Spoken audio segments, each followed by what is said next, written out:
Puthumala ദുരന്തബാധിതർക്ക് people's ഫൗണ്ടേഷന്റെ നേതൃത്വത്തിൽ 10 വീടുകളാണ് നിർമ്മിച്ചു നൽകിയത്. സർക്കാർ അംഗീകരിച്ച പ്ലാൻ പ്രകാരമായിരുന്നു നിർമ്മാണം. ചോർച്ചയ്ക്ക് സാധ്യതയുണ്ടെന്ന് നേരത്തെ തന്നെ സർക്കാരിനെ അറിയിച്ചെങ്കിലും നടപടിയുണ്ടായില്ല. ഒടുവിൽ സംഘടന തന്നെയാണ് ചോർച്ചയുള്ള വീടുകളിൽ അറ്റകുറ്റപ്പണി നടത്തിയത്.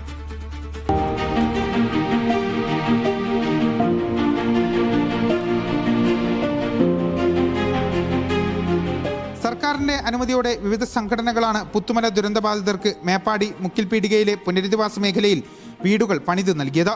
പീപ്പിൾസ് ഫൗണ്ടേഷന്റെ നേതൃത്വത്തിൽ 10 വീടുകളാണ് നിർമ്മിച്ചു നൽകിയത്.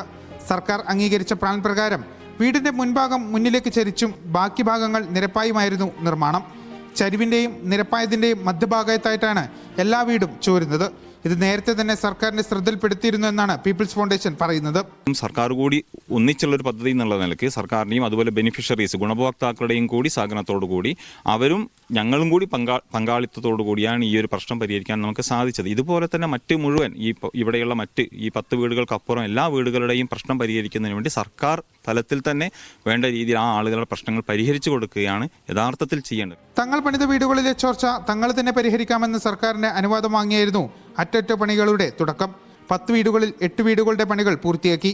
ബാക്കിയുള്ള 2 വീടുകളിൽ അറ്റകുറ്റപ്പണി പുരോഗമിക്കുകയാണ്. മീഡിയ 1 വയനാട്.